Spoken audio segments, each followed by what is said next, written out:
बहुत से लोग चुपचाप इस संघर्ष से गुजर रहे हैं, लेकिन कोई इस बारे में बात नहीं करता। आज लाखों लोग manifestation, law of attraction, affirmations, visualisation करते हैं, मंत्र बोलते हैं, विजन बोर्ड बनाते हैं, लेकिन फिर भी उनके जीवन में वही खालीपन, वही रुकावटें, वही असफलता बार बार लौट आती है। और तब उनके मन में एक प्रश्न उठता है, अगर मैं इतना सब कर रहा हूँ तो मैनिफेस्टेशन काम क्यों नहीं कर रहा? शास्त्रों के अनुसार इसका उत्तर बहुत गहरा है और इसे समझने के लिए मैं आपको एक कहानी सुनाता हूँ। राहुल नाम का एक व्यक्ति जो आधुनिक दुनिया में सफल दिखता है, अच्छी नौकरी है, स्पिरिचुअल रील्स देखता है, रोज अफर्मेशंस बोलता है, मैं अमीर हूँ, मैं सफल हूँ, दोहराता है, लेकिन भीतर ही भीतर डर, इम्पेशंस, डाउट और कंपैरिजन से भरा है। वह कहता है कि यूनिवर्स उसे सुन नहीं रहा, जबकि शास्त्र कहते हैं कि यूनिवर्स कभी बहरा नहीं होता। समस्या सुनने वाले में नहीं, भेजने वाले की स्थिति में होती है, क्योंकि शास्त्रों के अनुसार मैनिफेस्टेशन केवल शब्दों से नहीं होता, वह मन, भावना और कर्म तीनों के संरेखण से होता है। और जब मन कुछ चाहता है, भावना कुछ और महसूस कर रही होती है और कर्म बिल्कुल विपरीत दिशा में जा रहा होता है, तब चेतना फ्रैगमेंटेड हो जाती है।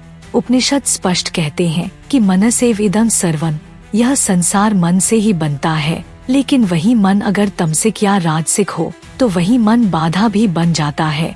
जब व्यक्ति भीतर से भय, हीनता, अधैर्य, ईर्ष्या या आत्मसंदेह में डूबा हो और ऊपर से सिर्फ सकारात्मक शब्द दोहरा रहा हो, तो वह शास्त्रों की दृष्टि में मिथ्या संकल्प है, क्योंकि संकल्प केवल विचार नहीं होता, वह चेतना की दिशा होता है। शास्त्र बताते हैं कि तमसिक अवस्था में व्यक्ति स्पष्ट नहीं होता, उसे खुद नहीं पता कि वह क्या चाहता है, वह बस दूसरों को देखकर चाहता है, और ऐसी स्थिति में किया गया मैनिफेस्टेशन शून्य में गिर जाता है। वहीं राजसिक अवस्था में व्यक्ति अत्यधिक इच्छाओं से भरा होता है, जल्दी परिणाम चाहता है, कंपैरिजन करता है और फल न मिलने पर निराश हो जाता है।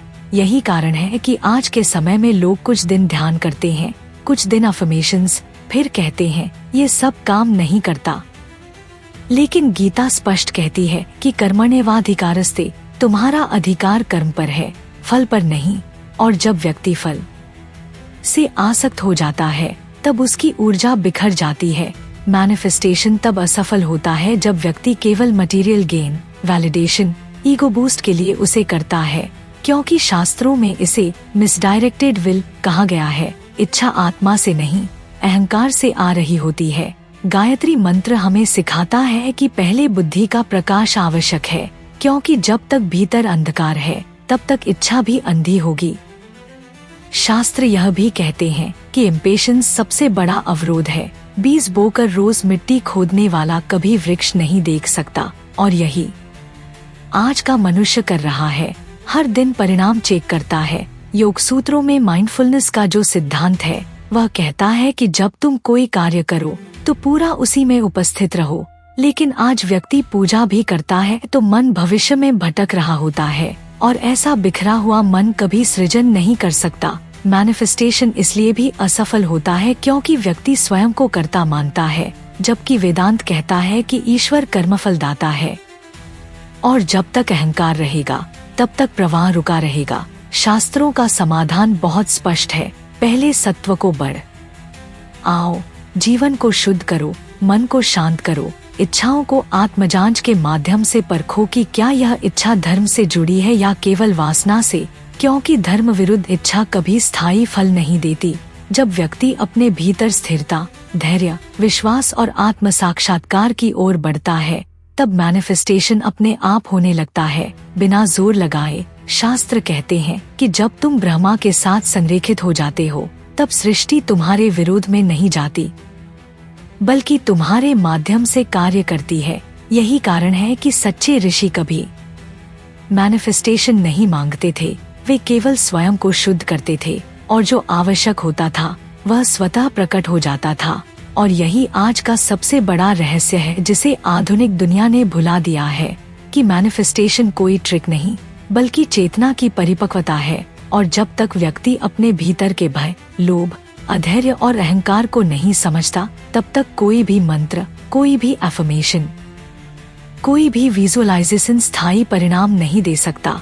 यही कारण है कि शास्त्र कहते हैं, पहले भीतर प्रकाश लाओ, फिर बाहर की दुनिया अपने आप बदल जाएगी। और शास्त्र यहाँ एक और सूक्ष्म बात बताते हैं, जिसे आज की मैनिफेस्टेशन संस्कृति पूरी तरह नजरअंदाज कर देती है। वह यह कि इच्छा जितनी तीव्र होती है, उतनी ही शांत भी होनी चाहिए। अगर भीतर बेचैनी है, घबराहट है, कब मिलेगा की तड़प है, तो वही ऊर्जा सृष्टि को संकेत देती है कि व्यक्ति के पास अभी भी अभाव की चेतना है, और अभाव की चेतना से पूर्णता कभी जन्म नहीं ले सकती। उपनिषद इसे कामनाजन्य दुहक कहते हैं। जहाँ इच्छा पूरी होने से पहले ही मन टूटने लगता है। यही कारण है कि शास्त्र कहते हैं, जो मिला नहीं है उसे पहले भीतर स्वीकार करो, तभी वह बाहर प्रकट होगा। राहुल की कहानी में भी यही मोड़ आता है, जब वह एक दिन सब छोड़कर पूछता है, अगर मुझे कुछ भी न मिले तब भी क्या मैं शांत रह सकता हूँ? और उसी प्रश्न के साथ उसका जीवन बदलने लगता है, क्योंकि शास्त्र कहते हैं कि जब मन फल की गुलामी छोड़ देता है, तभी वह सृजन का अधिकारी बनता है। मैनिफेस्टेशन इसलिए भी विफल होता है क्योंकि लोग अपने जीवन में अव्यवस्था रखते हैं। अनियमित दिनचर्या, अशुद्ध भोजन, नकारात्मक संगति, लगातार डिजिटल शोर, और फिर उम्मीद करते हैं कि मन शुद्ध संकल्प करेगा, जबकि गीता स्पष्ट कहती है कि आहार, विचार और संगति तीनों मिलकर चेतना बनाते हैं। अगर चेतना अशांत है तो संकल्प भी विकृत होगा। शास्त्रों में यह भी कहा गया है कि हर व्यक्ति जो चाहता है वह उसके लिए उपयुक्त हो, यह जरूरी नहीं। इसलिए कई बार मैनिफेस्टेशन न होना भी ईश्वर की करुणा होती है, दंड नहीं। लेकिन अहंकार इसे असफलता समझ लेता है, और अंत में शास्त्र एक अंतिम सत्य बताते हैं, जब तुम स्वयं को ही लक्ष्य बना लेते हो, जब तुम्हारी साधना कुछ पाने से कुछ बनने की ओर मुड़ जाती है, तभी जीवन में वह शांति आती है जिसे लोग सफलता, पैसा और मैनिफेस्टेशन में ढूंढते रहते हैं। और यही वह रहस्य है जिसे समझ लेने के बाद व्यक्ति शिकायत करना बंद कर देता है और साधना में उतर जाता है। यह सब इस वीडियो में पूरी तरह समझाया गया है। अगर आपको यह समझ गहरी लगी, अगर आपने खुद को इस कहानी में पाया, तो अभी इस वीडियो को लाइक करें, चैनल को सब्सक्राइब करें और इसे उस व्यक्ति के साथ शेयर करें जो मैनिफेस्टेशन करके भी थक चुका है, क्योंकि अगला परिवर्तन आपके भीतर से शुरू होने वाला है।